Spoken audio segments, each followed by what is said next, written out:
Hello, confirmation students. It's great to be with you all here. Again, in this virtual space, we are pivoting once again to an online format for right now. We have, hopefully, this will be the last time we're meeting in this recorded session type of setting. Hopefully, we can be back together on February 16th. That is our current proposed ending or starting date for our pause to children, youth, and family in-person meetings. So, again, February 16th, we hope to be back out in the worship center together. But those details will be sent out as we get closer to that date. It's only February 2nd. So, let's dig in. And we are going to start talking about a section of the Bible, specifically, and a section of our faith formation that we need to talk about. So it's important that you watch this video, and if you miss the following videos in the series, we're going to be talking about the 10 Commandments. And you might be thinking, well, I've got a general idea about the 10 Commandments. Do I really need to learn about them? Well, yeah. They're called the 10 Commandments for a reason, right? They are 10 ways in which we can live out our faith in a biblical way. And they're general enough, but specific enough as well, that we can apply these to our lives right here and now, even though they were written and given to us thousands and thousands of years ago. So, again, we're going to dig into that. But before we do so, if you didn't get the email and you're signed up for the youth gathering in Minneapolis, sad news, it was canceled yesterday on February 1st. So, that means there will be no youth gathering this year, but we are figuring out a different way to have a faith formation experience that's fun, that's not here at church, that involves service learning and speakers and all that sort of stuff. So hopefully we can get something figured out in the next week or two and get that information out. So stay tuned for that. So some more coffee and let's dive in. Commandment number 1. Here we go. That first one is, you shall love the Lord your God. So I like to think of that as number 1. You shall have one God. So grab a Bible and let's dig into it. We're going to read the 10 Commandments from the book of Exodus today. We're only doing 3 of the commandments. I should preface that first, doing 3 commandments. So go to the book of Exodus, grab your Bible. This is my Bible that I had in undergrad and seminary, the New Oxford Annotated Bible. It's just got lots of notes underneath the scripture text from scholars. So I like to geek out a little bit. So let's go to Exodus 20. The book of Exodus is in the Old Testament, or the Hebrew Bible. So go to the Old Testament, Exodus chapter 20. And we're going to look specifically at verses. It's a few verses, all right? So we're going to go to verses 2 through 4. I am the Lord your God, who brought you out of the land of Egypt, out of the house of slavery. You shall have no other gods before me. And here's an important part. You shall not make for yourself an idol, whether in the form of anything that is in heaven above, or that is on the earth beneath, or that is in the water under the earth. Okay, first commandment, no other gods, and then specifically here, talking about not having idols. So the question is, do we have idols or other gods before us today? It's a good question, I think. And I think the answer is almost always yes. Okay? I like to think of an idol or a god in our lives as something that we place higher above our spirituality, our discipleship, higher above God. So, what are some of those things? Well, I have a few of them. The first one that sometimes maybe some other folks get in trouble with is football. I mean, I've got a football polo on. I've got a football little bobblehead here that I got at a garage sale. And frankly, the Minnesota Vikings are going through a head coach hiring process right now. What do you think about that? Do you like it? I think he does. And it's super easy for me to spend a lot of my spare time, extra time, after the kids are asleep, looking at the new head coaching rumors. Is Jim Harbaugh coming? Is it going to be D'Amico Ryans or Kevin O'Connell? Right? Like doing all that sort of stuff. So maybe paying attention to football more than faith can become an idol. I've got another thing. I don't have a specific, like, actual thing, but I've got some artwork representing it. This is, the artwork is obviously titled A Sobering Thought, but it's a fish going after a piece of bait, a little worm.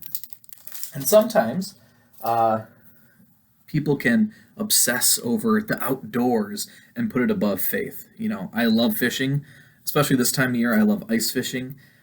Open water fishing, I'm medium about, but hard water on the ice, love it. Sometimes I can put that above my faith, right? When that becomes the priority, the emphasis of my life, that's when things get messy. So, I want you to think, maybe jot down on a piece of paper and answer these questions. Where do you spend your free time? Maybe it's on social media, or maybe it's playing Xbox or PlayStation or Nintendo Switch. Where do you spend your money? Is it on apps? Is it on games? Junk food, movies, what? And then where do you go for comfort? I'm a big stress eater. I snack all the time. Where do you go for comfort? Now, this first commandment doesn't mean that we can't value all of these things, right? Like, I love fishing because it gets me out in God's creation and I enjoy doing it. I love football, I love coaching football, I love watching football. But the problem is that these things are neutral. But when we add value to them, when we say that they are more important than other things in life, including God, that is when we make it an idol. And so commandment number 1, the most important, I would say, reminds us that we should have no other God and no other idols. We can have lots of hobbies and passions, but there's only one God. All right, commandment number 2. Let's go to Exodus. We'll stay in chapter 20, verse 7. You shall not make wrongful use of the name of the Lord your God, for the Lord will not acquit anyone who misuses the Lord's name. All right, don't say the Lord's name in vain. That's essentially how you might be remembering this. And I have a little story here that I'm going to read, so get cozy, get comfortable, and let's listen to this little story. "Oh my God," said Carol as she noticed the jacket sale in the newspaper. Her mother looked up and smiled. "Go ahead and finish with that prayer." "What?" asked the girl. "Well, I just heard you call God," said her mom. "Go ahead, finish the prayer." "I didn't mean anything by it," said Carol. "It's just a word." "That's the problem," continued her mother. "God's name is special. When we use God's name, we are entering into a sacred space. God's name shouldn't be just a word. Isn't there a commandment about something like that?" "Don't you think you're overreacting, Mom?" asked Carol. "Just a little?" Her mother left the room. About a half hour later, Carol smelled fresh cookies baking and heard her mother call her name. "Yeah, what, Mom?" No reply. Again, she heard her mother speak her name. "What do you want?" No reply. A third time, Carol heard her name, and she followed the aroma of fresh cookies down the stairs and into the kitchen. Her mother sat with a cup of coffee next to her and a steaming plate of chocolate chip cookies straight from the oven. "What's up?" Carol asked. "What do you want?" "Nothing," said her mom. "Well, you called me 3 times, Mom." "Oh, I didn't mean anything by it," her mother smiled. "It's just a word." So this is kind of a silly story about the meaning of names. But it's important. And I think it's important because names have meaning, right? And when we misuse names, we're disrespecting that person, or in this case, with commandment number 2, we're misusing God's name. So, I think the important thing to notice about commandment 2 is not just when we talk about swearing, right? Like that using God's name in vain in that sort of sense certainly is not good, unless we're kind of in this moment of deep. We can talk about this in person. I think when we're lamenting and we ask God to, you know, send something straight to HE double hockey sticks, like there's a space for that. But when we just casually use God's name like that, that's not okay. Now, I think, my personal opinion, we also get into trouble when we try to use God's name for our own little, how do I want to put this, our own persuasions. Now, again, go with me here. A long time ago in the United States, a lot of slave owners would invoke God's name as an excuse to own slaves. Now, they would go into the Bible and find lots of examples as to where slavery was a reality. Never mind that this was thousands of years ago, and never mind that God works in different ways in our understanding of God. They would use God's name to promote what they wanted. Okay?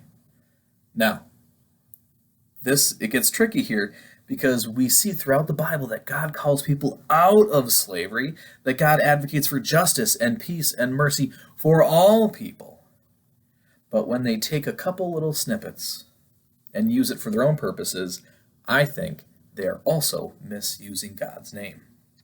And that makes us think, when do we misuse God's name? Besides, talking about just swearing, like how else do we misuse God's name? Maybe when we advocate for certain things, maybe we need to take a step back and look at the broader picture of what God is up to in the Bible, here, and also in our lives. It's a big thing to think about. That's commandment 2. Let's do commandment number 3. We're still going to be in the book of Exodus, but we are going to go to the next verse. Commandment number 3, Exodus chapter 20, verse 8.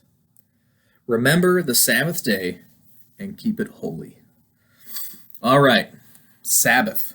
What is the Sabbath day? And I like to think of that as a number 3. And what letter does this kind of look like? It kind of looks like a W. We think of Sabbath, Sunday, worship. Okay, go with me there. So what do we think of as a day of rest?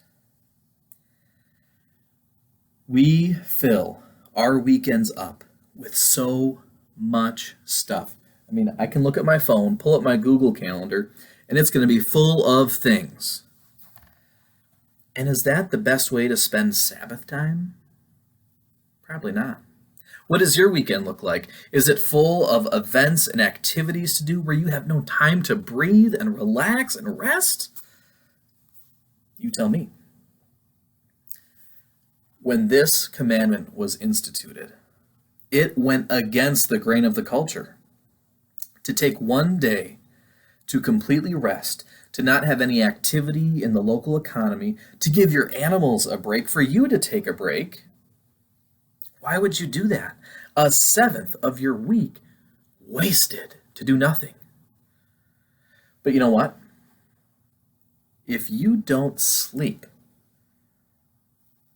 you can't function. If you don't rest your muscles after working out, they don't get a chance to reform the various fibers that you tear and then build up. If you don't rest, you'll burn out. And so here's how I like to think of the Sabbath, is that God uses the Sabbath day, or perhaps if we are super busy, we have Sabbath intentionally created throughout the week. We have Sabbath, this day, hopefully, this day of rest, to recreate ourselves.